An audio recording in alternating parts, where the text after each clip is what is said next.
용감한 토크쇼 직설 시작합니다. 먼저 주식시장 상황부터 살펴보겠습니다.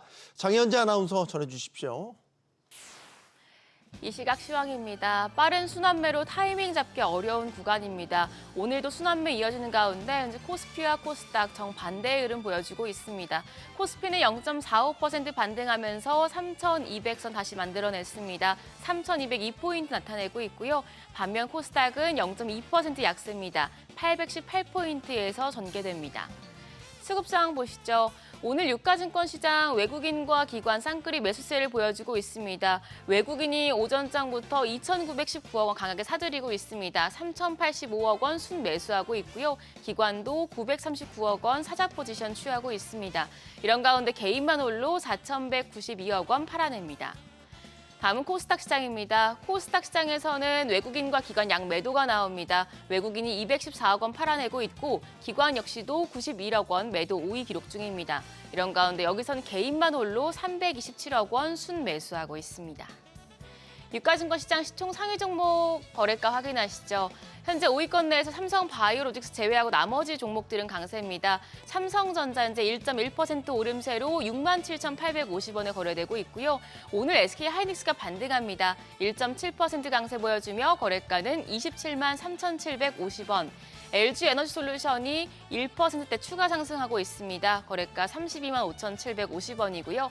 반면 삼성바이오로직스 0.48% 약세고 시총 5위에 한화에어로스페이스가 올라와 있는데요. 2.68% 상승하고 있습니다. 2.73% 강세로 거래가 92만 500원으로 집계됩니다. 6위부터 10위입니다. 삼성전자 우선주 강세, KB금융도 0.8% 상승하며 거래가 11만 4,400원입니다. 현대차는 조정받고 있습니다. 지금 현대차 0.95% 내리면서 거래가 20만 8,500원이고요. 두산 에너빌리티가 한 계단 올라와 있는데요. 3.24% 강세 보여주고 있습니다. 거래가는 6만 6,800원. 10위의 셀트리온은 1.28% 상승합니다. 18만 2,600원에 거래되고 있습니다. 이어서 코스닥 시총 상위 종목 거래가도 확인하시죠. 오늘 전반적으로 좀 바이오 쪽이 약합니다. 알테오젠이 2% 약세로 47만 9,500원, 에코프로비엠이 0.18% 조정받고 있습니다. 거래가 11만 2천원이고요. 펩트론이 지금 시총 3위에 올라와 있습니다. 0.3% 오름세로 29만 6천원. 반면 HLB는 3%대 추가 약세 보여줍니다. 거래가 5만 1,300원이고요. 에코프로는 2.1% 올라갑니다. 4만 9,500원대 거래되고 있습니다. 6위부터 10위도 함께 보시죠. 파마리서치가 0.7% 약세입니다. 거래가는 56만 3천원. 레인보우 로보틱스가 지금 6위부터 10위권 내에서 유일하게 상승하는데요. 0.36% 강세로 거래가 27만 4,500원이고요. 리가켄바이오는 3.8% 떨어집니다. 거래가는 14만 1,800원. 더불어서 휴젤이 0.83% 약세고 삼천당제약도 1.18% 조정받고 있습니다. 거래가 16만 8,200원으로 집계됩니다. 시장 특징적인 부분 체크하시죠. 리튬주가 상승세 이어가고 있습니다. 중국에서 리튬 현물 가격이 최근 3개월 중 최고치를 기록했는데요. 중국에서 리튬 과잉 생산을 조절할 것이란 전망과 일부 광산이 문을 닫았다는 소식이 전해지면서 중국에서 리튬 가격이 오른 것으로 분석되고 있습니다. 지금 리튬주 내에서 리튬 포어스와 하이드로 리튬이 나란히 상한가입니다. 리튬 포어스 1,307원 기록했고요. 하이드로 리튬도 2,190원 기록했습니다. 또 중앙 첨단 소재가 15.5% 급등하고 있는데요. 거래가 2,645원입니다. 2차 전지 전고체 쪽도 상승세 보여주고 있습니다. 2차 전지 섹터 내에서도 종목별로 순환매가 돌고 있는데 오늘은 전고체 쪽이 부각됩니다. 미국의 중국산 흑연에 대해서 반덤핑 관세를 부과하면서 배터리 공급망 전반에 영향을 미칠 것으로 예상이 되고 있는데요.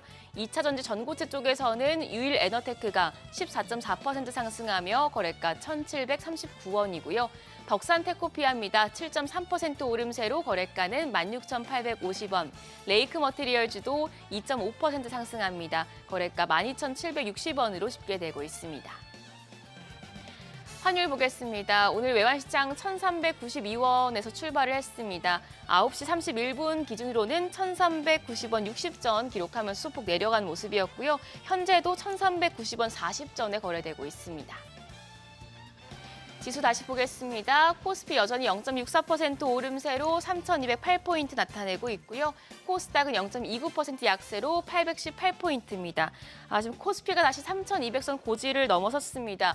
오늘 외국인이 현물과 선물 시장에서 동시에 사들이고 있어서 외국인의 힘으로 코스피 박스권 탈출하면서 상승세 키울 수 있을지 조금 더 지켜보셔야겠습니다. 지금까지 시장 상황 전해드렸습니다. 네, 시장의 다양한 이슈들을 풀어보는 시장 따라잡기로 이어갑니다. 이경수 하나증권 연구원 나오셨습니다. 안녕하십니까? 네, 안녕하세요.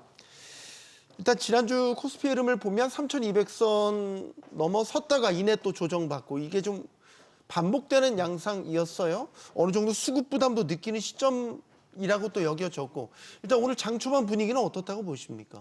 일단 보시다시피 상당히 긍정적인 것 같습니다. 많이 올랐던 거를 감안하더라도 상당히 좀 좋은 모습을 보이고 있는 것 같고 사실 이제 외국인들 수급에 좀 주목을 하고 있습니다. 개인들의 수급 같은 경우는 사실 저희는 약간 좀 중장기적으로 이어질 수 있다 이렇게 좀 생각을 하고 있고 외인들 같은 경우도 이제 환율이 사실 이제 조금 이제 달러가 이제 기존의 강세를 보이는 측면에서 한국의 외국인들의 매도세가 많이 나타났었는데 네. 지금 이제 원달러 환율도 좀 올라가면서도 외인들이 같이 들어오는 모습이 계속 관찰이 되고 있습니다.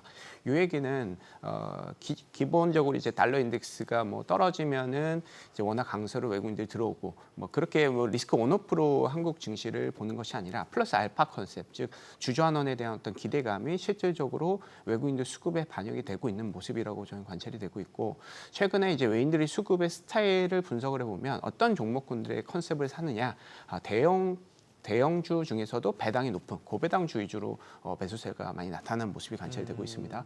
이 얘기는 시장의 리스크 온오프의 어떤 별개로 계속 외국인들 수급이 좀 들어오고 있다는 측면 그리고 외국인들 수급이 조금 이제 어느 정도 이제 레벨을 올려놓고 나면 개인들이 좀 들어올 수가 있을 것이고 그리고 만약에 지수가 약간 단기적인 고점 측면에서 약간 급락을 하게 된다라고 하면 사실 기관들 연기금 기반으로 하는 기관들도 많이 받쳐줄 것이라고 저희는 추측을 하고 있습니다. 그렇게 되면 지금 수급적으로는 상당히 한국 증시에 여러 가지 투자 주체들이 막 몰려서 서로 이제 매수를 하려고 하는 그런 모습들이 일단은 관찰이 되고 있고요. 이런 흐름들은 조금 저는 이어지지 않을까 이렇게 생각을 하고 있습니다. 환율이 지금 수준 1,390원대 수준 혹은 1,400원대를 위협하는 수준에서도 외국 매수가 일단 나타나고 있기는 하지만 이 이상 지수 3,200을 끌어올릴 만한 동력으로 또 작용할 수 있다고 보세요? 그만큼의 수급이 들어올 수 있을까? 이제 환율이 부담이 되니까 외국인 수급이 기조적으로 일단 5월부터는 순매수로 돌아섰잖아요. 네. 이 이상 이제 더 들어와야 사실 3,200 이상을 바라보게 될 것 같은데 네. 지금 딱 갈림길에 있는 것 같아서요.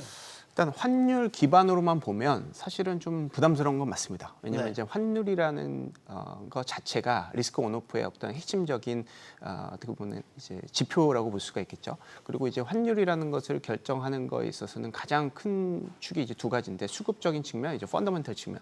펀더멘털 먼저 말씀을 드리면 한국 같은 경우에는 이제 미국이라든지 미국을 이제 비교하면 되겠죠. 미국 대비해서의 지금 전체적인 경기의 성장률이라든지 기업의 성장률이라든지 실적 추정치라든지 이런 것들이 상당히 좀 많이 저조합니다. 그래서 2분기부터 저희는 한국은 이제 역성장이 예상이 되고요. 미국 같은 경우에는 계속 이익 그로스가 많이 떨어지긴 했지만 그래도 플러스 5%에서 10%의 YOY 증가율이 예상이 되는 측면이 있습니다. 그래서 펀더멘털 측면에서는 이제 미국 승, 그래서 환율 측면에서는 워낙 약세, 환율이 올라갈 수 있겠다 이렇게 볼 수가 있을 것 같고 수급적인 측면으로 보시면 될 것 같습니다. 수급적인 측면도 보면 이거는 이제 약간 무승부라고 볼 수 있을 것 같아요. 한국도 그렇고 미국도 그렇고 모두 다 금리가 떨어지기를 바라고 있다. 그리고 기본적으로 이제 재정 정책을 많이 쓰려고 하는 통화 정책, 재정 정책을 많이 쓰려고 하는 측면이 있기 때문에 환율 측면에서 보면은 지금 약간은 이제 약간 좀 올라갈 수가 있다라는 측면 그런 것이 지금 이제 1,350원에서 1,390원까지 올라갔던 그런 계기가 되지 않았나 생각이 들고 있고 수출도 저희가 보면 수출도 지금 7월달 22일까지만 보면 순수출이 조금 이제 증가율이 좀 감소하는 측면이 있습니다. 관세 네. 영향인 것 같고요. 그런 측면도 사실은 이제 환율이 조금 올라갈 수 있는 임팩트가 있습니다. 그래서 환율 기준으로만 본다면 수급적인 측면, 리스크 온오프 측면만 본다면 한국 증시의 외국인들 수급은 약간 제한적이다라고 볼 수 있겠지만은 네. 서두에서 저희가 말씀드렸다시피 외국인들은 조금 다른 컨셉으로 보고 있다. 한국이 주주환원이 높아질 수 있다. 그리고 한국의 리테일 측면에 강한 수급을 기대하고 있다는 측면에 플러스 플러스 알파가 분명히 작용이 되는 것 같고요. 그렇게 따지면 오늘 이제 환율이 조금 이제 올라간 수준에서 조금 떨어져야지 맞는데 외인들 수급이 지금 적극적으로 장 초반에도 불구하고 상당히 좀 많이 들어오는 것이 관찰이 되고 있기 때문에 이런 측면에서는 사실은 이제 환율만 가지고 국내 증시의 어떤 그 수급이라든지 지수의 방향성을 보기에는 조금 무리가 있는 조금 지금 상황은 조금 특이한 상황이다 이렇게 저희는 판단을 하고 있습니다. 정책 기대감은 어때요? 그러니까 상법 개정은 1차적으로는 국회 통과를 하면서 일단 소화가 된 측면이 있고 후속 조치들이 지금 있잖아요. 네. 예를 들어 자사주소가 의무화를 담는 내용이라든지 다방면으로 지금 검토가 되고 있단 말이에요. 그러면 그런 정책 기대감에 대한 모멘텀은 여전히 유효하다라고 보시는지. 네, 저는 이제 가장 큰 핵심이 배당 소득세 분리 과세인 것 같습니다. 여러 가지 그게 또 지금 설왕설래가 있어요. 여러 가지 예. 이슈가 많죠. 네. 예. 부자 감세 논란을 피할 수 없을 것 같고, 근데 이제 지금 보면은 배당 소득세 분리 과세의 핵심 수혜가 뭐느냐라고 하면 고배당주 플러스 배당 성향 35%다라고 볼 수가 있는 것이죠. 그래서 배당 성향 35%인 종목군들을 실제로 외인들이나 기관들이 많이 담고 있습니다. 아 그래요. 네, 그리고 리테일 측면에서도 고배당 ETF에 대한 어떤 수요가 상당히 좀 많습니다. 그래서 특정 ETF 같은 경우에는 지금 설정 금액 시가총액이 1조 원을 훌쩍 넘을 정도로 ETF에 대한 어떤 고배당 ETF에 대한 어떤 수급이 상당히 좀 많이 들어가는 측면이 있을 것 같습니다. 그래서 배당 소득세 분리 과세라는 것은 물론 이제 부자 감세에 대한 어떤 논란 분명 있을 수는 있겠지만 한국 가계 자산 측면에서의 금융 자산이 높아질 수 있는 어떤 핵심적인 트리거가 될 수 있다 이렇게 판단을 하고 있습니다. 그리고 이재명 대통령의 5,000피의 어떤 이제 핵심적인 정책이 될 수 있을 것 같고요. 투자자들은 그만큼 이제 배당소득세 분리과세가 상당히 큰 영향을 미칠 수가 있을 것이다라고 생각을 하고 있고요. 이를테면은 이제 부동산을 많이 갖고 있으면 사실은 이제 세금이 좀 덜 내고 양도세도 좀 더 덜 내고 이런 측면이 좀 여러 가지 그 세금 측면에서 그 수혜가 있었는데 네. 증권 같은 경우, 주식 같은 경우는 그런 측면이 좀 많이 없었다라는 측면이 되겠죠. 그래서 배당소득세 분리과세뿐만 아니라 장기 투자를 하는 데 있어서의 뭔가 인센티브를 줄 수 있는 이제 부동산 측면으로 보면 이제 장특권 같은 그런 이제 여러 가지 정책이 좀 나와야 될 것 같습니다. 그리고 배당 성향을 35% 이제 이런 조건뿐만 아니라 ROE 조건을 좀 넣던가 아니면 3년 동안의 배당 성향을 평균적으로 본다거나 이런 측면으로 봐서 기업들의 어떤 그 여러 가지의 그 꼼수 이런 것들을 좀 같이 잡아준다라고 했을 때 여러 가지 그 훌륭한 정책이 지금 가장 중요할 것 같고요. 네. 그런 측면에서 부당 분리과세, 배당소득세 분리과세가 핵심적인 기대감으로 좀 반영이 되고 있고 정부에서도 이런 그 정책에 대한 어떤 그 정책을 상당히 좀 많이 서둘러야 좀 이제 증시 측면에 상당히 좀 도움이 될 수 있을 것이다 이렇게 판단을 하고 있습니다. 자, 종목단으로 가볼게요. 일단 코스피 투톱 삼성전자와 SK하이닉스 희비가 계속 엇갈리고 있어요. 하이닉스가 뭐 계속 잘 강세를 나가다가 이제 좀 주춤했고 삼성전자가 이제 반대로 이제 좀 탄력적인 모습을 보였는데 지금 이재용 회장의 사법 리스크까지 풀렸잖아요. 그런 것들에 대한 기대감까지 좀 더해지는 이런 양상이란 말이죠. 지금의 흐름은 어떻게 보십니까? 하이닉스는 워낙 그 엔비디아하고 그 이제 결을 좀 같이 하는 측면이 있습니다. 그래서 미국의 반도체 업종의 지금 실적 추정치라든지 이런 것들이 너무 좋습니다. 네. 엔비디아랑 AMD, 뭐 TSMC 요 세 종목이 계속해서 글로벌 실적을 그냥 끌고 가고 있는 그런 측면이 있습니다. 물론 이제 그 종목에 많이 쏠려 있던 측면이 있겠지만 항상 이제 미국 기업들의 어떤 실적을 분석을 해보면 특정 기업들이 끌어올리고 그런 것들이 이제 낙수 효과를 쭉 이제 전해지는 그런 측면으로 항상 보여왔다라는 것이죠. 그래서 지금 쏠림 현상에 대한 우려보다는 이렇게 이제 미국의 반도체에 특히나 이제 AI 관련한 어떤 그 수요가 글로벌 기업들의 이익을 끌고 올라간다라는 것에 저희 주목을 하고 있고 그거에 대한 핵심 종목은 저희 이제 SK 하이닉스가 될 수가 있겠죠. 그리고 뭐 상반기에 이제 조방한 얘기를 하겠지만은 물론 이제 하이닉스도 넣어줘야 된다고 생각을 하고 있습니다. 그래서 아무래도 이제 한국의 이제 분기별 이익, 연간 이익 이제 핵심 1등 기업 기업이 이제 하이닉스가 됐거든요. 작년 4분기부터. 그래서 네. 하이닉스에 대한 어떤 그 기대감은 글로벌 미국 증시하고 궤를 같이 할 것이다 이렇게 판단하고 있습니다. 물론 최근 같은 경우에 이제 약간 좀 HABM 관련한 어떤 그 공급 과잉, 일부 공고임 이슈. 예, 네. 그리고 경쟁이 좀 치열해진다라는 측면은 항상 좀 이제 겪어야 되는 측면일 것 같고요. 다만 이제 지금 뭐 기존의 어떤 그 수주 베이스로만 보더라도 계속해서 실적 추정치는 상향 조정이 될 수 있다라고 저희는 판단을 하고 있습니다. 그런 측면 보시면 될 것 같고, 삼성전자 같은 경우에는 하이닉스에 좀 많이 밀리다 보니까 실적 측면 많이 밀리고 주가 측면 많이 밀리다 보니까 네. 아무래도 조금 이제 소위 얘기해서 이제 빈집이 된 것 같습니다. 네. 기관들이 수급이 좀 많이 비어 있다라는 측면이 반영이 되는 것 같고, 최근에 이제 배당 ETF들이 많이 설정이 되고 있고 한국 ETF의 지수 측면에서 패시브 수급이 많이 들어오고 있는 것이 관찰이 되고 있습니다.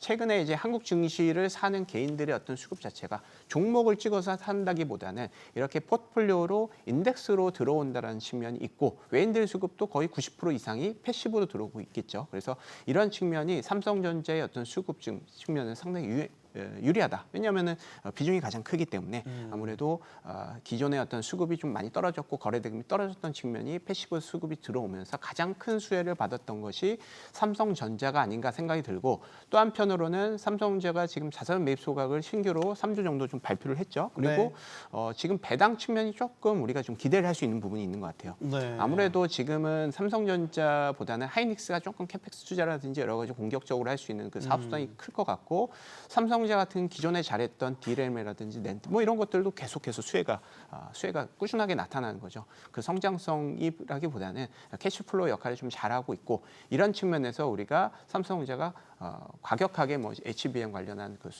캐펙스 투자를 늘려가지고 돈을 쓴다라기보다는 정부의 어떤 그 정책이라든지 이런 것들을 발맞춰서 배당 성향을 지금 거의 이제 20% 정도인데요. 35% 이상까지도 끌어올릴 수가 있겠느냐. 그리고 정부한테 이렇게 삼성전자의 어떤 그 모범적인 선도의 어떤 1등 기업이 배당을 먼저 선도적으로 좀 올린 측면에서 어떻게 보면 이제 파급 효과라든지 뭐 여러 가지를 좀 기대할 수가 있는 측면이 있는 것 같습니다. 그래서 삼성전자가 만약에 배당을 조금 올리게 될 수가 있다라면 이런 측면에서 대한 기대감도 분명히 있을 것 같고요. 하반기에는 이제 7월 달부터는 이제 하반기에 이제 저희가 돌입을 했습니다. 이런 측면에서는 기관들이라든지 뭐 기관들, 특히 기관들이나 외인들 입장에서 보면 공격적으로 상반기만큼 투자를 한다기보다는 기존의 어떤 그 성과를 이제 실현한다고 하죠. 수익을 실현하기 위해서 포트폴리오 좀 닫는 측면이 있습니다. 알파를 좀 덮게 하면서 삼성전자의 어떤 비중을 좀 늘려가고 인덱스에 붙여놓는 그런 수요가 분명히 있기 때문에 삼성전자의 수요는 계속해서 높아질 수가 있겠다. 그래서 하이닉스, 삼성전자 모두 다 성과 측면은 좋을 수 있을 것 같은데요. 요 각각의 어떤 그 스토리는 조금 다르다 이렇게 좀 보시면 될 것 같습니다. 스토리는 다른데 결과로 보면은 주가가 이제 희비로 엇갈렸잖아요. 네. 하반기에는 그러면 희희 같이 갈 수 있겠어요? 희로 저는 예상을 하고 전자 있습니다. 같은 경우가 아까 빈집 수급 빈집인 거고 외국인 비율도 많이 떨어졌고, 그럼 이제 들어올 룸이 많이 있는 상태인 거고, 네. 하이닉스는 엔비디아라든지 TSMC와 같이 맞물려 지금 어쨌든 업황 맞습니다. 사이클상 아직은 상승 기조라고 본다면 네. 하반기에 같이 갈 수 있겠네요. 그러니까 같이 상반기에 그게 다를 수 있겠네요. 네, 맞습니다. 상반기하고 좀 다르게. 그래서 물론 이제 엔비디아라든지 이 TSMC라든지 이런 단기적인 그 주가의 흐름을 우리가 다 예측을 할 수는 없겠죠. 이제 만약에 이제 엔비디아라든지 이제 뭐 AMD라든지 이런 이 반도체 기업들의 실적 추정치는 계속 올라가고 있습니다. 네. 계속 확인하고 있고, 네. 만약에 주가가 여러 가지 어떤 다른 이슈 때문에 조금 이제 급락을 하게 된다라면 이것은 사실은 이제 하이닉스가 삼성보다는 조금 더 콜레이션이 높기 때문에 삼성전자가 하이닉스가 조금 더 빠질 수가 있고, 그것이 삼성전자가 조금 더 아웃퍼폼할 수 있는 계기가 될 수가 있겠다. 그래서 조금 저희가 이제 하반기에는 수급적인 흐름, 계절적인 흐름 여러 가지가 조금 더 중요한 측면이 있습니다. 실적보다는. 그래서 하반기에는 조금 삼성전자가 안정적일 수가 있겠다. 그리고 이 배당을 갖고 있고 지금 전체적인 그 한국 시장의 어떤 핵심적인 팩터는 고배당 컨셉이기 때문에 네. 삼성전자가 배당을 높일 수 있는 여력, 그리고 그거에 대한 계획이 만약에 있다라고 한다면 삼성전자가 조금 더 아웃퍼폼할 가능성이 높겠다 이렇게 판단하고 있습니다. 알겠습니다. 자, 앞서 정책 그 기대감이 아직 남아 있다라고 했단 말이죠. 사실 그래서 많이 그동안 수혜를 받았던 게 증권주인 건데 그럼 증권주도 비슷한 같은 시각으로 계속 정책 모멘텀에 대한 수혜를 받을 수 있겠네요. 맞습니다. 증권주도 이제 2분기 실적이 컨센서스가 상향 조정이 되는 핵심 메인 업종이라고 보시면 될 것 같습니다. 그래서 증권주 같은 경우에는 이제 뭐 미국의 투자은행하고 조금 이제 결부해서 본다면 네. 미국은 투톱이 있습니다. 반도체의 실적 상향이 꾸준하게 이어지고 있다. 그리고 두 번째는 미국의 투자은행들이에요. 지금 같은 경우는 투자은행도 실적 상향 조정이 상당히 좀 강하게 나타나고 있습니다. 그래서 네. 이 두 가지 업종이 사실은 저희가 이제 계속해서 실적을 저희가 업데이트를 하고 그런 측면에서 입장에서 보면 이 두 가지 업종군들이 가장 꾸준하게 실적이 상향 조정이 됐고 주가 측면도 비슷할 겁니다. 그래서 이런 측면이 있고, 그러니까 한국 같은 경우에는 증권주가 여러 가지 그 규제라든지 뭐 PF에 대한 어떤 우려 때문에 상당히 좀 눌려있던 측면이 있죠. 그런데 여러 가지 수혜가 있을 것 같습니다. 일단 첫 번째로는 이제 지수의 레벨이 좀 많이 올라갔습니다. 네. 그러다 보니까 이제 브로커리지 수요가 수입이 계속 늘어날 수 있는 것 같고 해외 쪽에 어떤 그 개인들이 투자도 많아지잖아요. 그래서 국내외 어떤 그 브로커리지 수요가 급증을 했다 이렇게 보시면 될 것 같고 지금 대체 거래소도 지금 거래소 대비해서 20% 30%의 수수료가 계속 나오고 있습니다. 그래서 그런 것들도 지분법으로 증권주한테 다 들어갈 수 있는 측면이 있습니다. 그래서 이런 측면이 있을 것 같고 그리고 금리가 좀 이제 떨어진다라는 기대감이 있습니다. 네. 그렇기 때문에 아무래도 이 PF에 대한 어떤 그 우려가 좀 둔화되고 있고 동시다발적으로 IB 딜이 파이프라인이 살아날 수가 있습니다.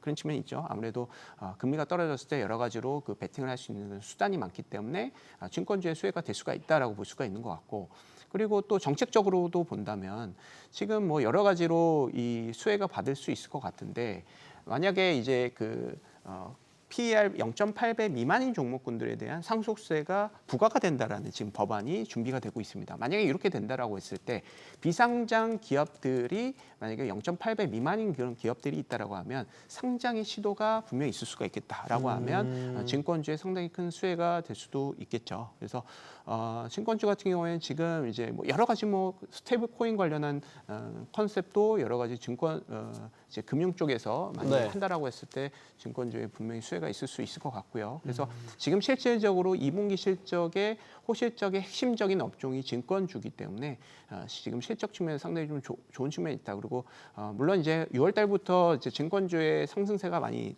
두드러졌지만 상반기에 조금 이제 증권주가 쉬었던 측면도 있습니다. 그래서 이런 측면이 분명히 수혜가 있을 수 있을 것 같고 은행주랑 비교를 한다면 은행주는 금리가 떨어졌을 때 약간 실적이 부담이 될 수가 있겠지만 수익자 마진이 좀 떨어지겠죠. 맞습니다. 네. 그런데 이제 비이자만 뭐 이렇게 이제 다른 측면으로 봤을 때는 이제 여러 가지 할 수가 있는 측면에서 증권주가 좀 오히려 은행보다는 조금 더 수혜를 볼 수가 있겠다. 그래서 포트폴리오 측면에서 금융 안에서도 지금은 은행보다는 증권 쪽에 대한 그 비중을 높여야 되는 그런 시기는 맞아 보인다 이렇게 판단하고 있습니다. 알겠습니다. 자, 미장 이야기 해보죠. 미장이 계속 가네요. 이게 좀 조정을 받는다 싶다가도 결국 다 사상 최고치를 찍네요. 특히 나스닥, S&P 500 지난주 다 최고치였어요. 실적인 것 같아요. 계속해서 이제 말씀을 드리지만 반도체 실적이 뭐 전혀 이제 하향 조정이 되지 않습니다. 그리고 네. 상향 조정이 되는 폭이 약간 쉬었다가도 다시 좀 올라가는 측면이 있습니다. 그만큼 AI에 대한 어떤 기대감과 AI에 대한 어떤 투자 수요 그리고 뭐 수주 그리고 클라우드 시스템 그리고 아마존까지도 이런 이제 AI를 활용한 이 클라우드 시스템을 갖추려고 하는 측면이 있습니다. 그래서 이게 이제 비단 뭐 IT 뭐 이제 뭐 휴머노믹스 이런 컨셉 죄송합니다. 휴머노이드. 휴머노이드 네. 죄송합니다. 그런 측면을 벗어나서 전 산업 부분으로 AI가 확산이 되고 있는 것이 실제로 수치에 반영이 되고 있는 것이 아닌가 이렇게 생각이 듭니다. 그래서 지금 실적 추정치가 강하게 올라가고 있다는 측면이 지금 높은 밸류에이션을 계속해서 뒷받침하게 하는 거죠. 그래서 결국은 이 밸류에이션에 대한 부담감이 그러니까 부담감이 반영이 되기 위해서는 그로스에 대한 성장성에 대한 우려가 나타나야 되는데 이익이 상향 조정이 되는 폭, 저희는 이익이 상향되는 폭을 이제 가속도라고 보고 있습니다. 악셀레이터로 보고 있기 때문에 가장 핵심적인 지표로 보고 있는데 주간 단위, 뭐 월간 단위의 임팩트가 계속해서 늘어나고 있다면 해당 업종군들이 성장을 하고 있다라는 얘기고 이런 측면에서는 계속해서 좀 이제 반영이 될 수 있다라고 보고 있고 미국 같은 경우는 또 포트폴리오가 좋죠. 금융 쪽 말씀을 드렸고 금융 쪽도 좋지만 바이오 쪽에도 지금 실적이 상향 조정이 많이 되고 있어요. 네. 그런 측면도 반영이 돼야 될 것 같고 그리고 지금 유틸리티 쪽, 뭐 전력 기기 측면에서도 실적이 상향 조정이 되고 있고요. 미국 같은 경우에는 방산업종도 한국 못지않게 상당히 좀 많이 실적이 상향 조정이 되고 있습니다. RTX라든지 뭐 록히드 마틴이라든지 이런 기업들의 실적 추정치도 꾸준하게 올라가는 측면이 있기 때문에 지금 상황에서는 미국 실적 측면에서의 어떤 그 핵심적인 임팩트가 계속 발생을 하고 있는 구간이기 때문에 미국 증시의 강세는 조금 더 이어질 수가 있겠다. 그리고 정부 측면에서 트럼프 정부 측면에서도 봤을 때는 감세라든지 계속 미국 기업들을 도와주고 있잖아요. 공공연하게 네. 이제 무역 갈등을 기업들, 친기업들 위주로 지금 풀어가고 있는 과정이 나타나고 있고 그리고 스테이블 코인 때문에 지금 달러도 좀 올라가고 있죠. 여러모로 지금 미국 기업들의 실적이라든지 뭐 여러 가지 그 수급적인 환경, 매크로 환경, 정책적인 환경 이런 것들이 모두 다 상당히 좀 긍정적인 시그널을 보인다. 그래서 뭐 지금 한국 주식을 팔고 미국 주식을 가야 되느냐 이런 이제 질문이 많이 있으신데 네. 저희는 지금 둘 다 좋다고 봅니다. 글로벌리 봤을 때 한국과 미국이 각각의 다른 스토리지만 좀 전에 말씀드렸던 하이닉스하고 삼성전자를 비교하시면 될 것 같습니다. 그런 스토리로 각각의 다른 스토리로 하반기에는 또 상당히 모두 다 좀 좋은 스토리로 저는 생각을 하고 있습니다. 알겠습니다. 자, 시장 따라잡기 여기서 마무리하겠습니다. 지금까지 이경수 하나증권 연구원과 함께했습니다. 고맙습니다. 감사합니다.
이재명 정부가 인공지능 AI에 사활을 걸었습니다. AI 수석 신설에 이어서 핵심 부처 장관의 AI 전문가를 대거 기용했는데요.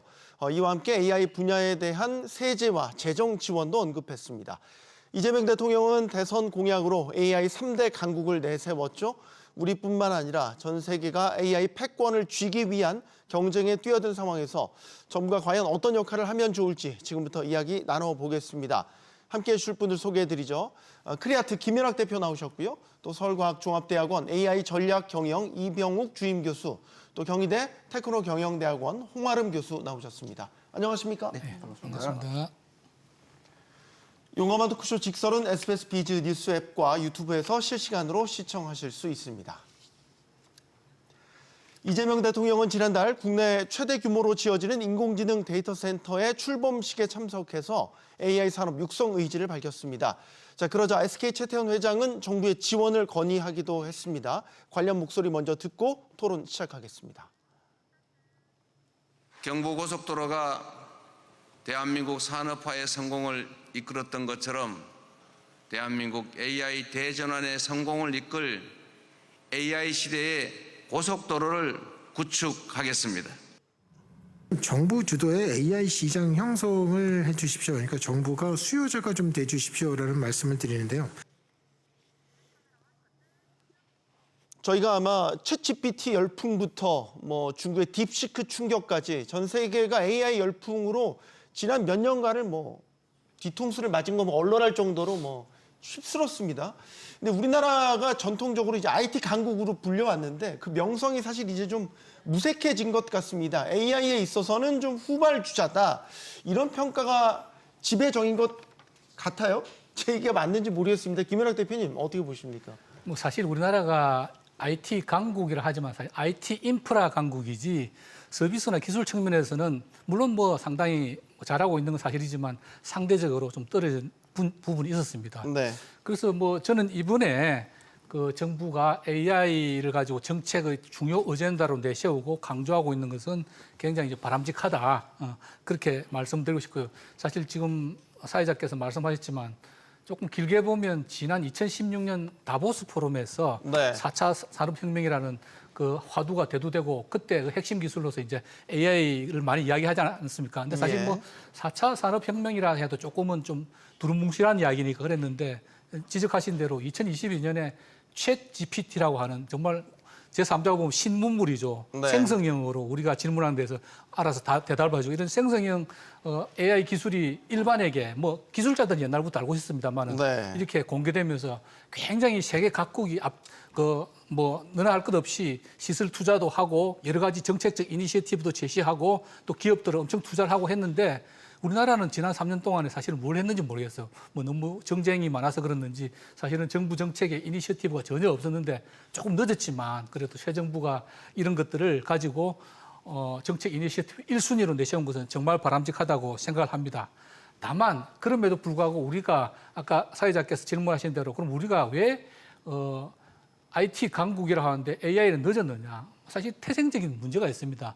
잘 아시는데 우리나라는 굉장히 제조업 강국이거든요. 네. 제조라고 하는 건 하드웨어는 잘 만드는데 제조를 잘 하려고 그러면은 생산성, 그죠? 뭐 이피션시 그런 것들, 수율, 그리고 규율, 통제 이런 것들이 강조되는 특히 우리나라 대기업들 대부분 제조 회사들이지 않습니까? 네. 그런 기업 문화들 이 산업 전반계에 자리 잡다 보니까 개인의 어떤 창의성이라든지 자유로운 어떤 뭐 기업가 정신 이런 것들이 뒷받침이 돼야 하는 이런 소프트웨어 개발, 특히 이제 AI 쪽 기술 개발이 좀 더뎠다.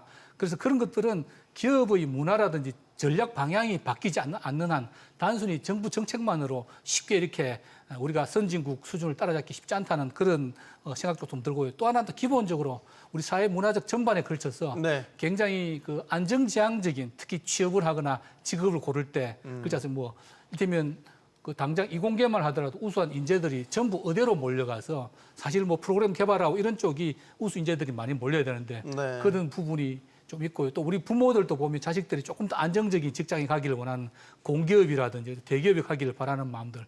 사실은 이런 것들은 조금 스타트업들이 꽃을 피고 많은 사람들이 혁신과 기업가 정신을 가지고 소프트웨어 개발도 하고 이렇게 달라붙어야 되는데 그런 전반적인 사회 문화, 교육부터 해서 이런 어떤 시대적인 전환 흐름이 있지 않으면 사실은 정부 정책만 가지고 우리가 하루아침에 또 AI 강국이 된다 이렇게 보기 어려운 측면도 있습니다. 네.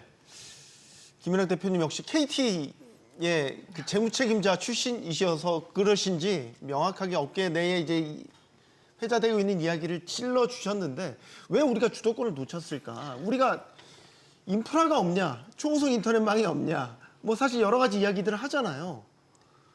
왜 주도권을 놓쳤다고 보십니까? 일단 그 IT 강국이라는 용어 자체가 잘못된 건 좀 짚어주신 것처럼 저희가 이제 휴대폰, 반도체, 뭐 인터넷 보급률의 강국이었지 아무튼 소프트웨어가 이제 주도적인 적은 사실은 없었어요. 네. 이제 그게 문제인 거고 두 번째는 뭐냐면 사실은 이번 사태는 전 세계가 예견할 수 없는 제가 보기엔 저도 이제 전산을 전공한 입장에서 보면 네.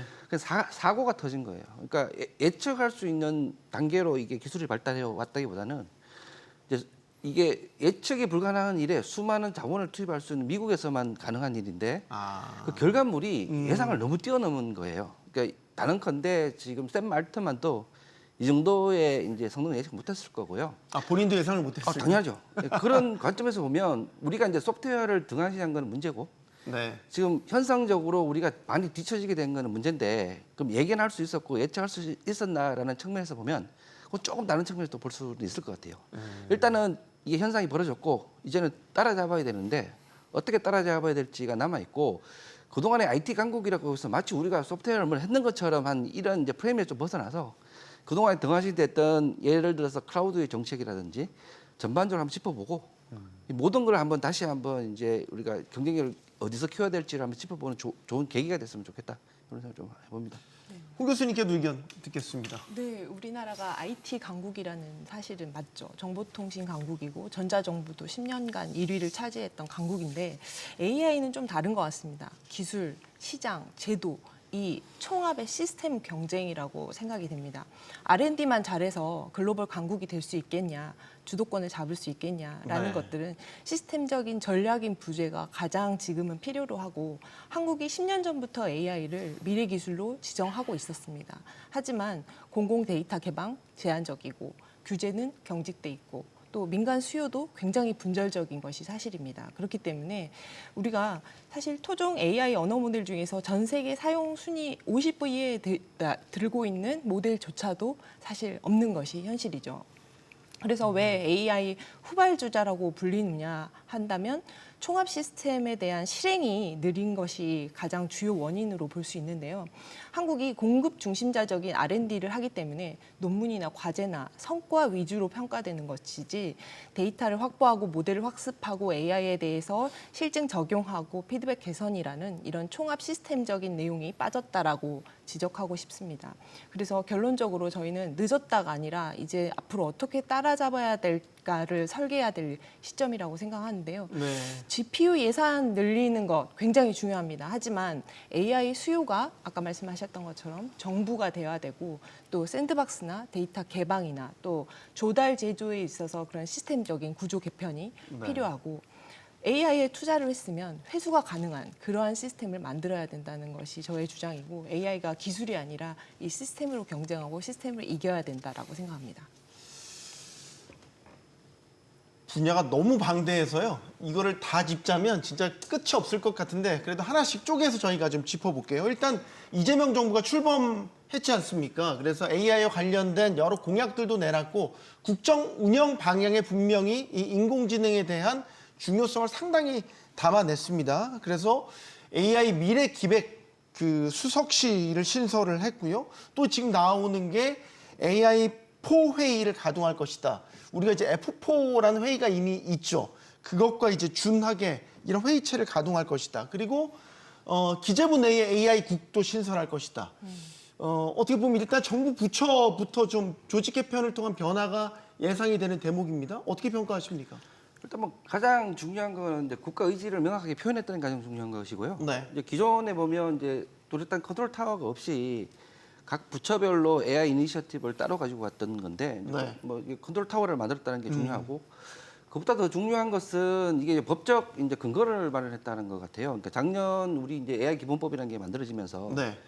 이런 이제 위원회가 만들어질 법적 근거도 만들어졌고 이제 얼마 전에 이제 입법 예고했지만 그 권한까지 이제 대통령으로 만들기 시작을 했고 중요한 건 열심히 하자가 아니라 이걸 지원하기 위한 법제부터 여러 가지 정비가 돼야 되는데 그런 관점에서는 국가 의지도 표명을 했고 그다음에 법제도 해서 이런 위원회가 구축됐을 때 어떤 권한을 줄지도 이제 어느 정도 교통정리를 한 거죠. 그래서 그 동안에는 AI를 외치기는 했었으나 뭐 각 부처별로 이니셔티브가 나누어서 어떻게 통합되지 않았는데 그게 이제 대통령 직속으로 컨트롤 타워도 생기면서 법적 권한과 그 이제 그 법적 근거도 마련해진 상태를 보면 과거와는 크게 다르게 뭔가 이제 앞으로 나갈 일단 최소한의 근거는 마련되지 않나 이렇게 네. 긍정적으로 좀 보고 있습니다. 예, 예. 구윤철 경제부총리 겸 기획재정부 장관 후보자가 인사청문에서 AI에 대한 중요성, AI로 국가 대전환을 시도하겠다. 이제 이런 식의 포부를 밝히기도 했습니다. 그러면서 나온 게 세제 지원, 네. 재정 지원에 대한 이야기도 했단 말이죠. 그리고 아까 홍 교수님 말씀하셨던 수익 회수가 가능한 시스템으로 변하지 않으면 결국 AI 발전이 어렵다. 네. 이 이야기와 맞닿아 있는 뭐 계획인 것 같나요? 네, 맞습니다. 그 집중 지원 세제 재편에 대해서 AI 집중 지원하겠다는 발언은 앞으로 예산과 제도화하겠다는 발언이라고 받아들여지고 네. 이러한 정책적 방향성에 있어서 이것이 어떤 과기부가 기술을 보고 산업부는 기술 수요를 보고 기재부는 투자 방향을 잡는 그런 역할을 해야 하는데 이런 것들이 하나로 조정되는 컨트롤 타워가 있어서 이러한 예산과 제도를 정책화하는 것이 필요하다라고 생각합니다. AI 사업자들 얘기를 좀 들어보면 규제는 엄격하고 실증은 어렵고 사업화는 막혀 있다. 이런 이야기들을 하고 있습니다.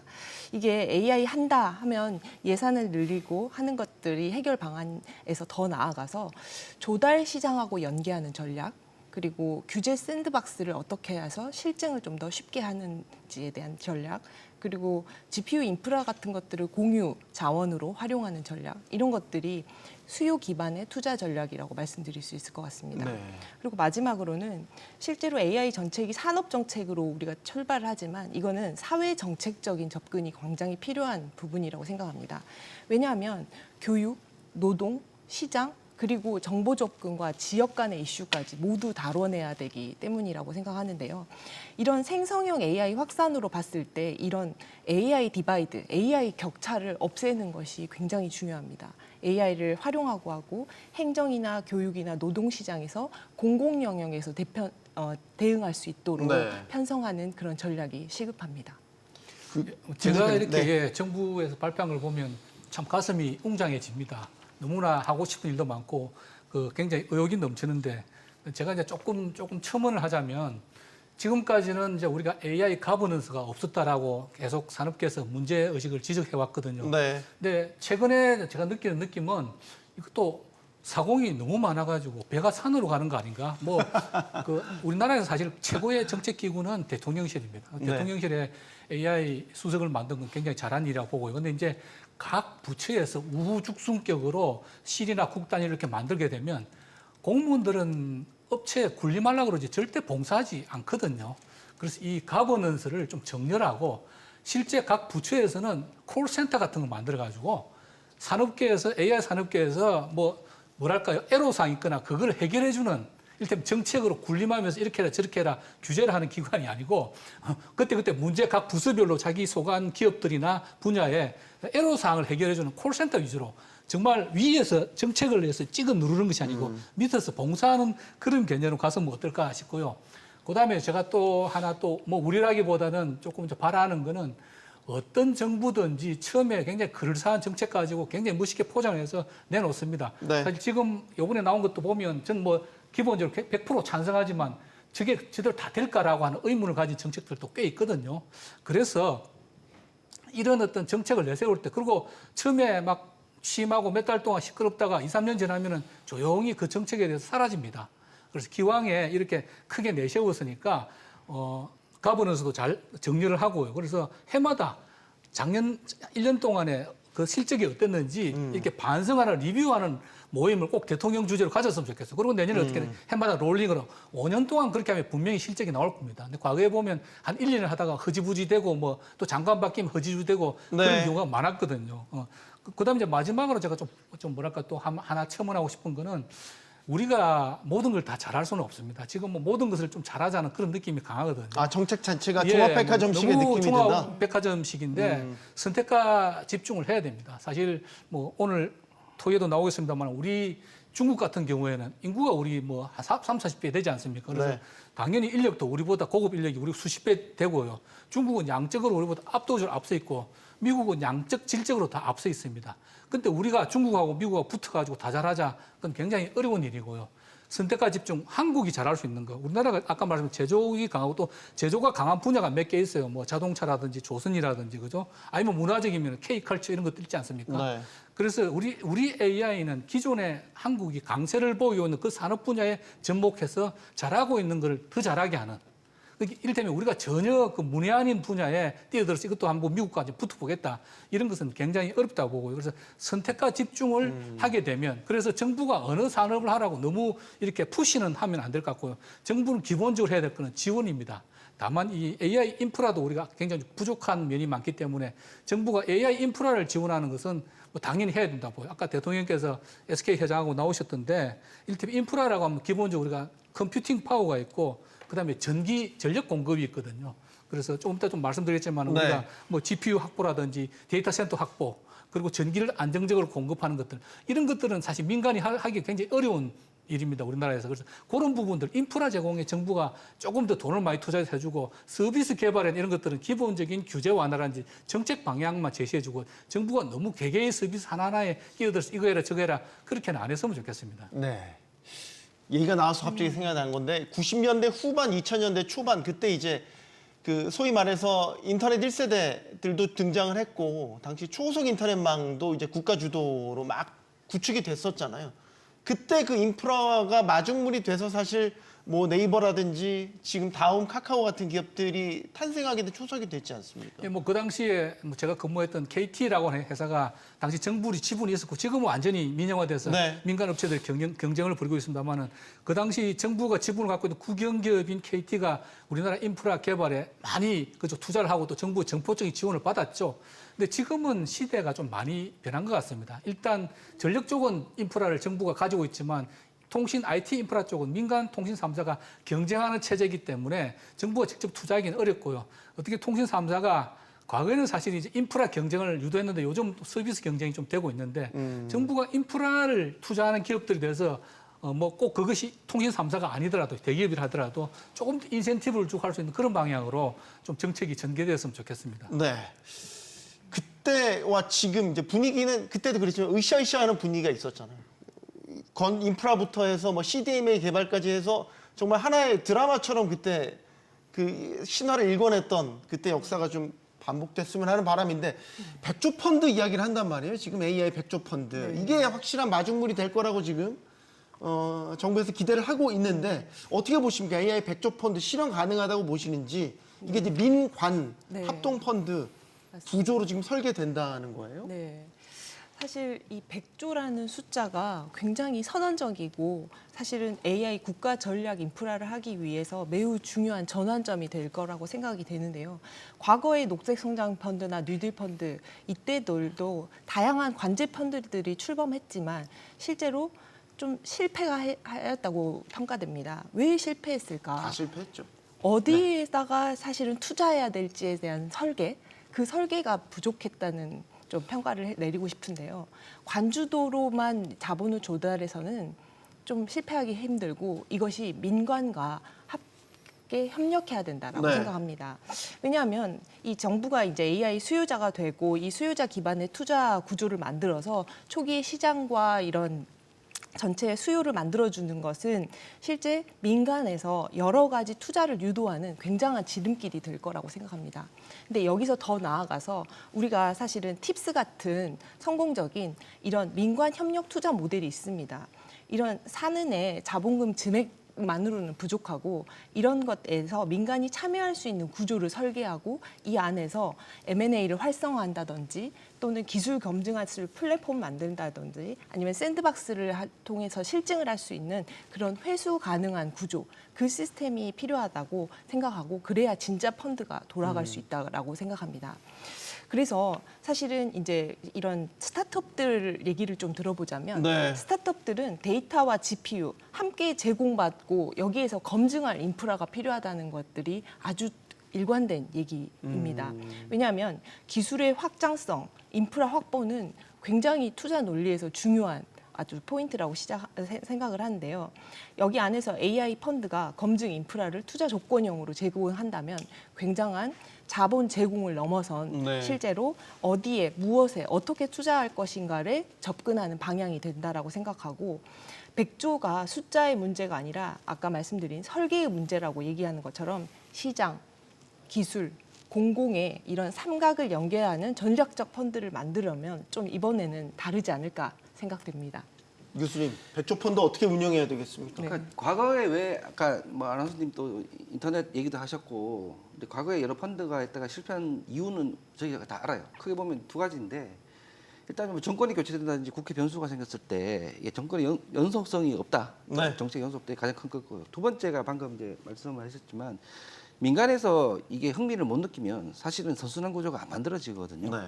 당시에 인터넷이 컸던 것도 민간에서 그 요구 사항과 맞물려졌기 때문이고 중요한 건 민간이 자기가 리스크를 안고라도 들어와야 돼요. 예를 들면 뭐 혜택만으로 리스크가 거의 없는 상태로 들어와서는 똑같은 실패를 보게 되는데 그러면 지금 이번 정권이 이 100조 원이라는 펀드를 만든 다음에 정책으로 추진하려는 그 항목이 민간 입장에 봐서는 내가 리스크를 안고라도 할 만한 정도의 새로운 어젠다를 던지게 되면 이게 선순환 구조를 이루게 되는 거고요. 그게 아까 말씀하신 대표적인 사례가 이제 인터넷으로 통한 그다음에 네이버 같은 게 등장하게 되는 네. 그때 잘 맞물린 거고요. 그래서 제가 이제 눈여겨 보는 거는 일단 법적 근거로 산업은행 자본금 늘린 거는 정권이 바뀌더라도 뭔가 할 수 없는 일단 법적 근거를 하나씩 만들고 있던 측면에서 저는 긍정적으로 보고 있고요.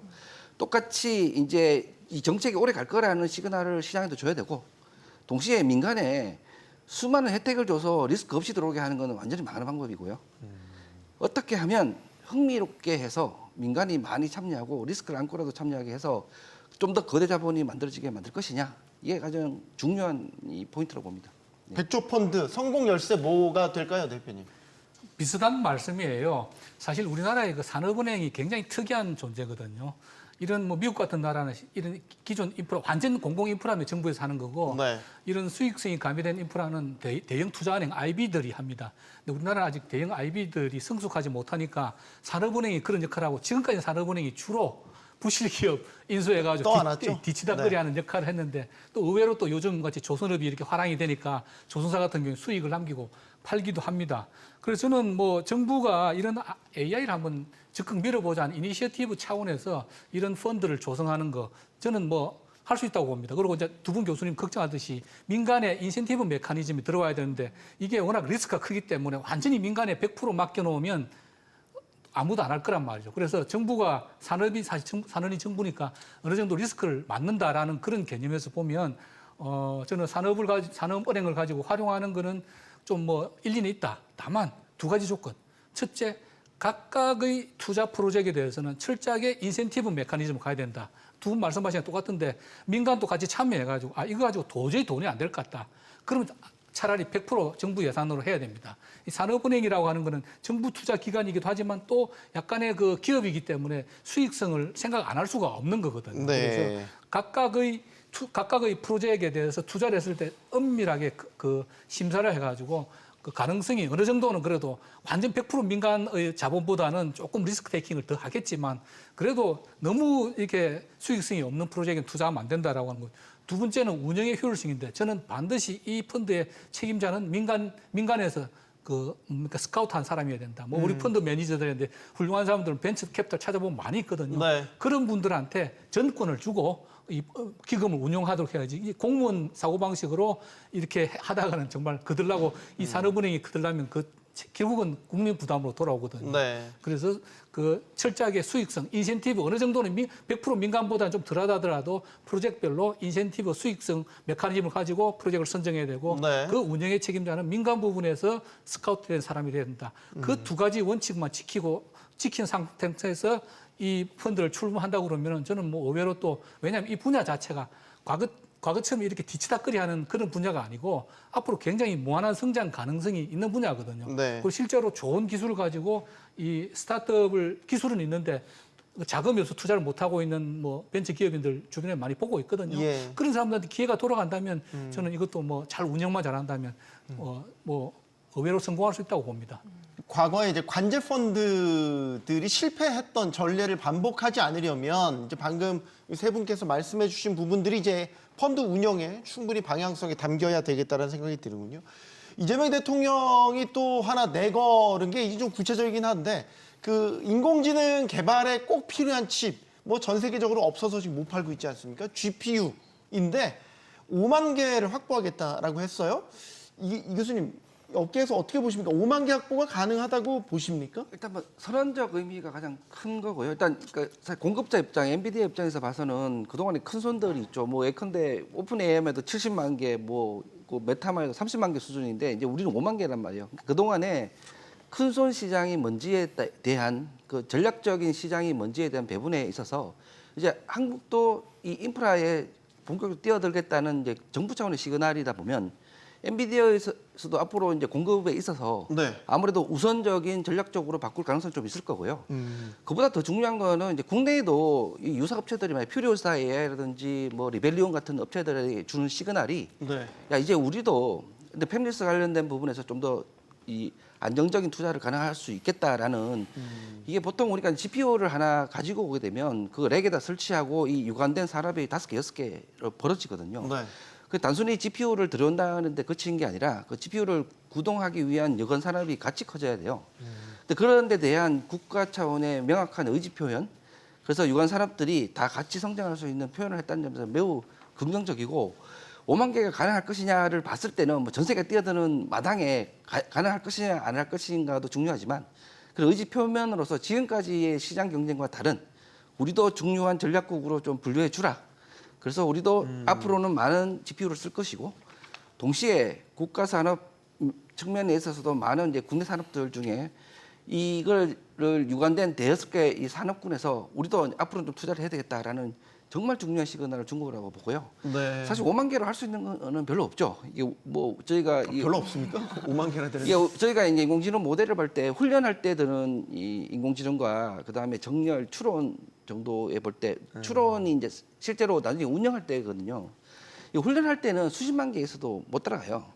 근데 저희가 추론이라는 단계만 보면 몇만 개 정도를 할 수 있는 부분이거든요. 네. 그러니까 전방 산업 쪽에서는 큰 영향을 줄 수 있지만 기간 예를 들어서 기초 모델 산업에 있어서는 5만 개를 확보해봐야 할 수 있는 게 하나도 없는 정도로 보시면 돼요. 근데 선언적 의미가 매우 크다.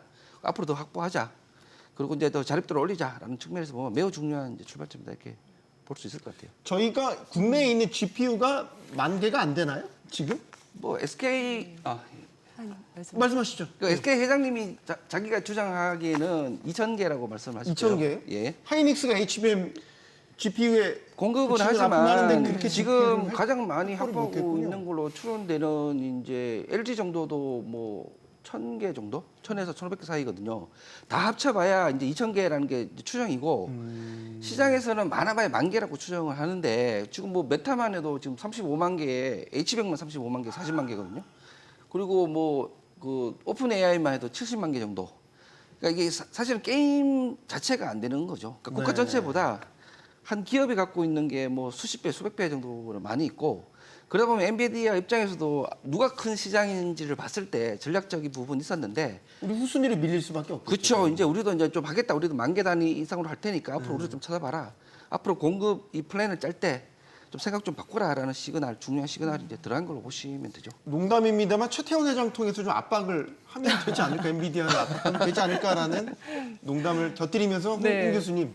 네, 우리나라가 지금 추경으로 10,000개 더 확보하겠다고 하고 지금 전략적으로 5만 개 얘기를 나왔는데 실제 이런 단순 숫자 경쟁이 아니라고 생각합니다. 이거는 AI 자립 역량을 위해서 국가 전략 자산 확보 측면에서 굉장히 중요하다고 생각하고 GPU 확보라는 것이 사실 현실적인 과제가 있습니다. 엔비디아의 H100이나 B100 같은 모델들은 이런 빅테크나 주요 정부들이 예약 구매 경쟁을 벌이고 있는 것이 현실입니다. 네.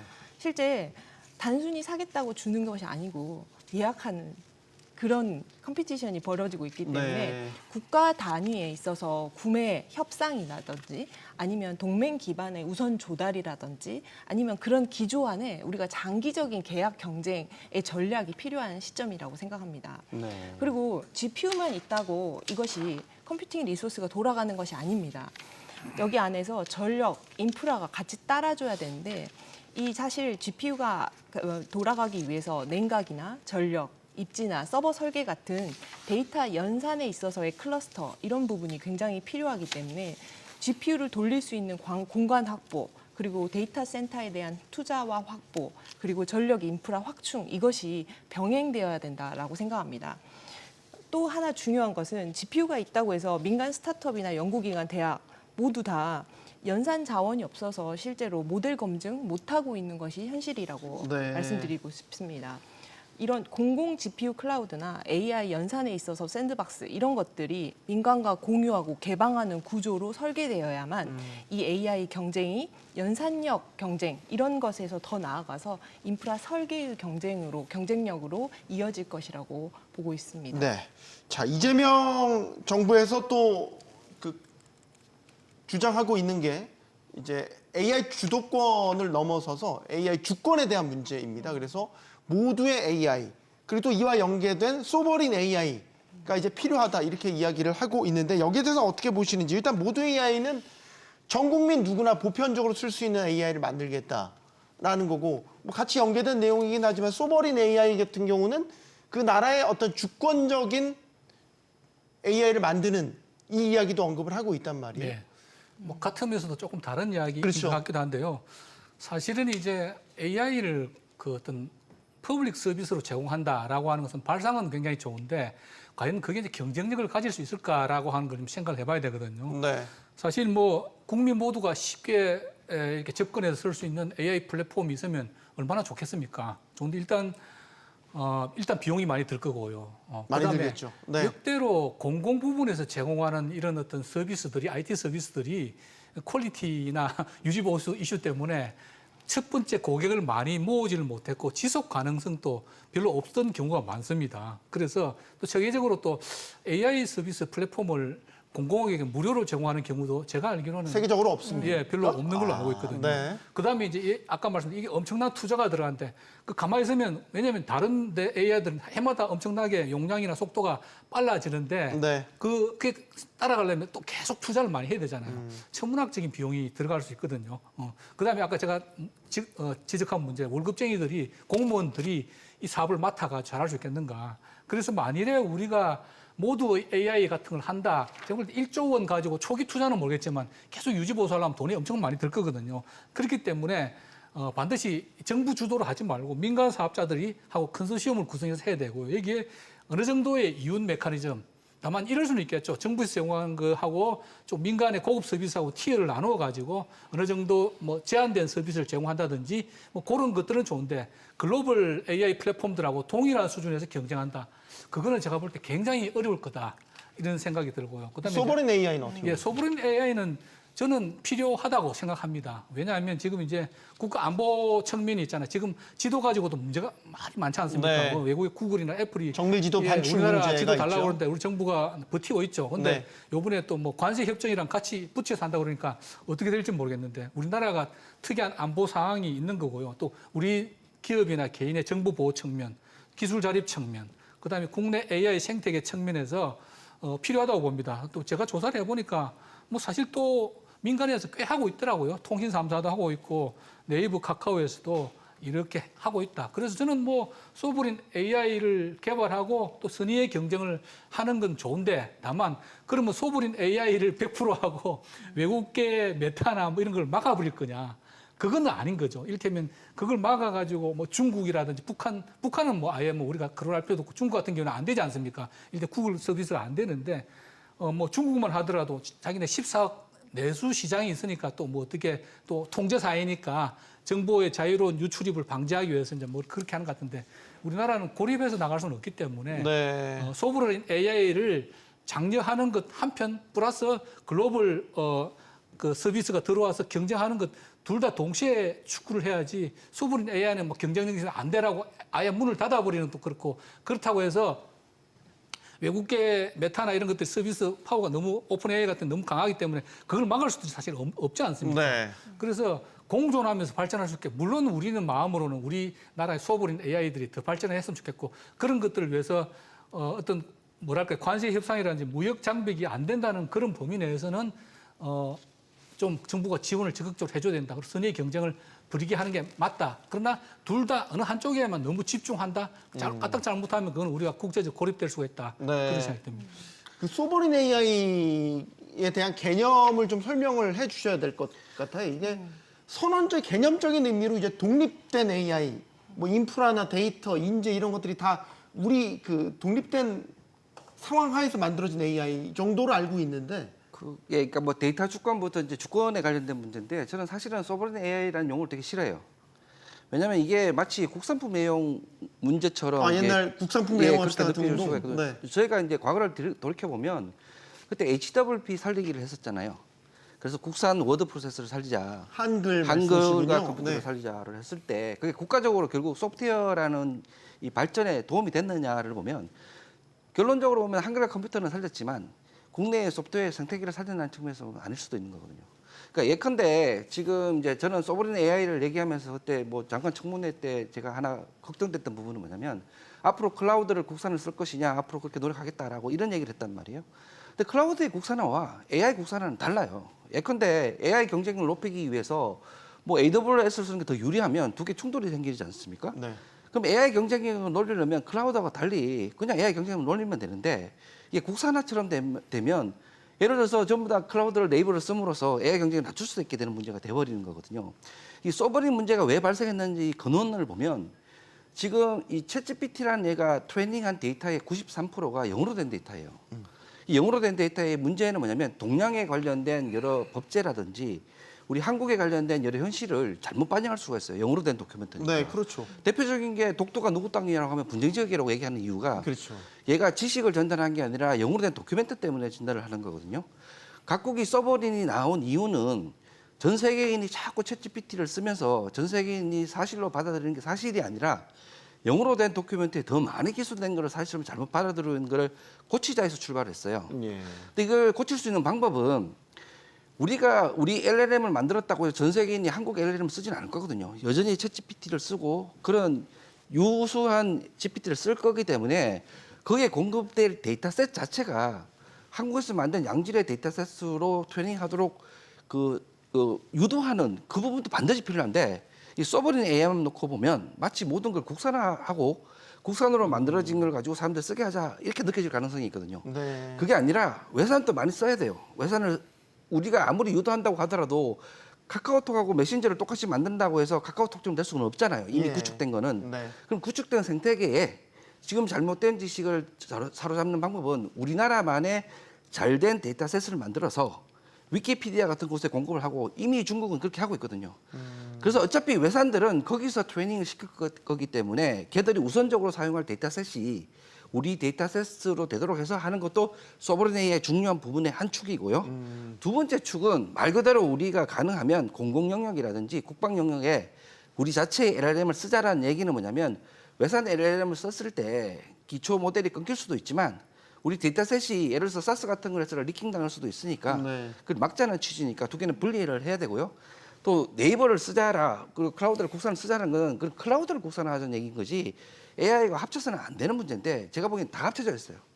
예컨대 소프트웨어 짬뽕 경쟁력을 국산화하자도 지금 AI 소버린이 들어있고 클라우드의 경쟁력을 높이자도 들어가 있고 이 세 개를 다 동시에 할 수는 없는 게 이해상충이 분명히 생기거든요. 지금 예를 들어서 뭐 프랑스가 밀고 있는 미스트랄도 AWS를 적극적으로 쓰지 야 우리가 프랑스산 클라우드 쓰자 이러지는 않거든요. 그렇게 따지면 우리도 OS도 새로 만들어야 되고 다 새로 만들어야 돼요. 옛날에 기억하시겠지만 OS 만들자고 했다가 왜 실패했는지 그 역사를 보면 우리가 집중해야 될 분야 왜 소버린 LLM이라는 게 왜 나왔느냐 전 세계인들이 정보를 얻는 통로가 점점점 이 챗GPT 같은 걸로 지금 이제 통일화되고 있는데 걔가 뱉는 말이 사실이 아니라 영어로 된 도큐멘트에서만 계속 뱉다 보니까 그러니까 우리 한글로 된 도큐멘트가 전 세계 0.8%밖에 안 돼요. 네. 한자가 1.8%밖에 안 되고. 근데 네이버의 하이퍼클로바 같은 경우는 좀 다르잖아요. 그렇죠. 근데 그거 우리가 자체적으로 한국 기업이 구축한 LLM이라고 봐요. 그게 사실은 보면 오브란 개구리인 거죠. 예컨대 우리 사람들은 필요한 걸 쓰는 거지 애국심에 쓰는 게 아니라 우리가 클로바가 있는데 네. 클로가 있는데도 불구하고 왜 챗GPT를 쓰겠냐고요. 그러니까 고객의 선택은 그 더 좋은 상품을 쓰는 거지 우리가 이 LLM을 만들었다고 해서 외국인이 우리 상품을 쓸 이유도 없고 또 하나는 뭐냐면 하이퍼클로바 갖고 있는 거는 한글로 트레이닝됐어요. 97%가 한글로 트레이닝됐기 때문에 얘가 알고 있는 지식은 전 세계에 퍼져 있는 인터넷 지식의 0.8%밖에 안 되는 거예요. 다른 말로 하다 보면 그럼 보편적인 글로벌 경쟁력을 갖춘 상품을 만들기 위해서 오로지 한글만 트레이닝하는 게 맞느냐를 봤을 때는 어느 특정 분야 아까 말씀드린 국방이라든지 이런 부분에 맞는 전략이 될 수가 있으나 전 세계인을 상대로 우리가 K컬처라는 게 제가 이제 조금만 더 얘기를 하면 네. TV를 개발하는 사람이 있고 TV를 만들어 조립하는 사람이 있고 TV의 컨텐츠는 다르잖아요. 그러니까 K컬처의 힘은 외교력이 아니지 않습니까? 네. 그러니까 지금은 전부 다 어떤 느낌인가 하면 소버린 AI 할 때 쏟아붓는 게 이 TV를 어떻게 조립할 것인가만 이 신경을 쓰는 것 같아요. 네. 근데 더 중요한 거는 그 안에 컨텐츠 이걸 어떻게 활용할 것이냐 수단과 목적을 분리하고 양쪽이 분리가 돼야 되는데 잘 조립하는 방법만 한다고 해서 그 안에 컨텐츠가 좋아지는 건 아닌데 이제 약간 그게 매몰되지 않느냐라는 관점을 이제 제가 말씀드리는 거죠. 네. 아, 좋은 비유십니다. 마지막에 딱 이해가 다 한꺼번에 네, 되네. 네. 교수님. 사실 이 백영훈 장관이 말씀하신 것처럼 이 외산 AI에 종속되는 경우 여러 부분 국가의 핵심 영역이 의존되는 행위 위험이 생기기 때문에 이것들은 국가 존속 조건하고도 굉장히 맞물려 있습니다. 하지만 이 EU에서 최근에 EU AI 액트를 살펴보면 국방이나 안보 분야를 명시적으로 규제 대상에서 제외했습니다. 왜 그럴까요? 이것은 바로 국방과 안보가 각국의 소버린 AI이기 때문입니다. 그래서 주권형 AI 체계 자유적으로 유지해야 된다는 공감대는 세계적으로 형성되어 있다고 생각합니다. 하지만 이 소버린 AI가 성공을 하려면 그럼 우리는 무엇을 좀 더 해야 되는가? 이 관점에서 좀 말씀드려보면 이런 사일로형 국산화, 아까 실패하셨던 이 교수님께서도 설명하셨던 그런 사일로형 국산화는 이미 실패한 여러 가지 경험이 있고 글로벌 경쟁력을 갖추지 못한 사례가 있습니다. 그렇기 때문에 우리는 이것을 좀 더 연결되는 주권화 모델로 가야 되고 이 국제 표준을 우리가 차지하기 위한 여러 상호 운용성을 확보하는 것들이 중요하다고 생각합니다. 여기에 있어서 실제로 지금 아까 챗GPT나 제미나이나 여러 가지 모델들은 이 호리젠털 AI에서 오픈 모델을 만들 때의 국가 간의 협력 이것은 굉장히 중요한데 이런 API를 중심으로 해서 좀 더 개방형 생태계를 만드는 것들은 주권은 지키되 협력은 확장하자 이러한 방식이 전략이 되어야 된다라고 생각합니다. 그리고 이 초기에는 이것들을 속도하고 범용성 있는 우리가 초고대 모델들의 강점이라고 우리가 말씀드릴 수 있지만 네. 우리의 소버린 AI 같은 경우는 사회적인 신뢰성이나 공공 적용성이 핵심이 됩니다. 지금도 공공기관에서 챗GPT를 사용하지 못하는 기관들이 있습니다. 이것들은 여러 가지 핵심 자원들이 데이터들의 주권을 지키지 못할 것 같아서 우리가 사용하지 못하는 그런 것들이 있기 때문에 여기 안에서 행정이나 법령 해석, 재난, 여러 가지 우리의 국가 이 기밀에 있어서 윤리적인 설계, 또 네. 근거 있는 여러 가지 사용자 신뢰성 이런 것들이 굉장히 중요하게 되겠습니다. 네. 그렇기 위해서는 우리의 소버린 AI는 좀 우리만의 기술 만드는 그런 세대적인 차원에서 더 나아가서 우리의 기준과 방식과 표준으로 AI 생태계를 구축해서 글로벌 경쟁력을 구축하자라는 이러한 새로운 축으로 좀 다뤄져야 될 부분이라고 좀 말씀드리고 싶습니다. 저희가 거의 이제 마칠 시간이 됐는데 마지막 질문은 좀 짧게 답변 부탁드리는데 인재 이야기를 하려고 해요. 최근에 이제 뉴스에서 화제가 됐던 게 빅테크들의 AI 인재 쟁탈전입니다. 뭐 수억을 들여서라도 핵심 인재들은 무조건 데려온다라는 게 요즘에 빅테크 AI 인재 쟁탈전 이렇게 많이 화제가 됐는데 우리 한국에서 요즘에 AI 인재들이 많이 빠져나오고 있다는 이야기가 많이 들려서요. 어떻게 보시는지 대표님 먼저 의견 여쭙겠습니다. 심각하죠. 제가 통계를 보더라도 한국이 뭐 상당히 인재가 OECD 평균 대비 굉장히 많이 우수 인재가 많이 빠져나가는 나라고요. 그건 아신 대로 보상 체계가 제대로 안 돼 있기 때문입니다. 이 대학 교수 두 분 계시지만 지금 대학 등록금 10년 이상 동결돼 가지고 거의 뭐 같은 분야에 민간 분야에 근무하시는 분 대비 현저하게 적은 봉급을 받고 있고요. 실제로 기업에서 일 열심히 잘한다고 해서 연공서열이라는 나누기 N 문화 때문에 자기 능력이나 실력만큼 보상을 못 받고 있는 것이 사실이거든요. 제 친구가 서울대 교수하다가 중국 갔는데 한 5배 정도 받는다고 그러더라고요.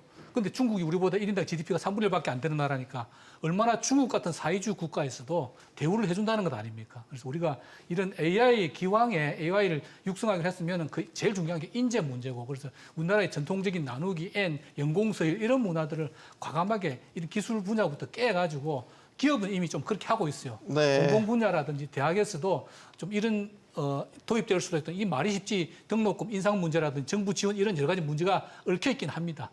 근데 인재가 없으면 AI 아무리 뭐 100조 펀드를 만들더라도 발달하기 어렵거든요. 가장 중요한 것이 인재다. 이 인재들을 가장 잘 끌어모을 수 있는 방법은 성과에 맞게끔 임금을 지급하는 거다. 그걸 강조드리고 싶습니다. 이 교수님 제자들도 고민이 많죠. 그렇죠. 근데 저는 또 중요한 게 0.1% 전략과 30% 전략은 이제 병행해야 돼요. 우리가 산업을 보면 이제 후방 산업이라고 해서 이제 기초 연구를 하는 부분도 있지만 이걸 어디 응용할 건지가는 전방 산업도 매우 중요하거든요. 전방 산업은 일반적인 이제 30% 인재를 위한 전략이 필요하고요. 0.1% 전략이 이제 유출되는 걸 막기는 힘들겠죠. 돈으로 막을 수는 없어요. 근데 더 중요한 건 뭐냐면 지금 프랑스의 미스트랄 같은 경우에는 누가 만들었는가 하면 딥마인드에 다니다가 다시 프랑스에 와서 오픈AI에 다니다가 프랑스에 와서 뭉친 3명이 만든 거거든요. 네. 그럼 어떻게 귀환하게 만들 것이냐. 뭐 유출을 다른 입장에서 보면 해외에 나와서 좋은 걸 배우고 그럼 왜 돌아오게 될 것이냐. 여기에 대한 거는 힌트가 많아요. 중국에도 탑 사우전 프로그램이라고 해서 네. 어떻게 하니까 돌아오더라라는 게 있고 대만도 그런 프로그램이 있거든요.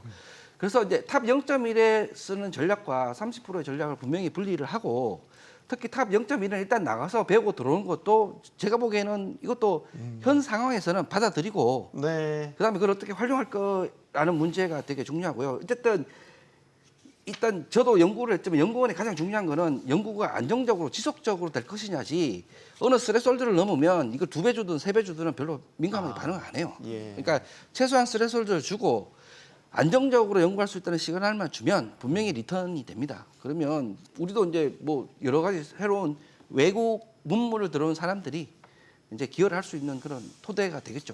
알겠습니다. 네. AI 전략을 논하는 데 있어서 오늘 다양한 주제를 가지고 다소 좀 방대한 이야기를 나눠봤습니다. 여러 의견들이 제시도 했지만 역시 핵심은 고립되어서는 안 된다는 것. 글로벌 생태계와 활발히 교류하고 경쟁해야 된다는 것 아닐까 싶습니다. 토론 마치겠습니다. 여기는 모든 경제가 모이는 SBS 비즈입니다. 시청해주셔서 고맙습니다.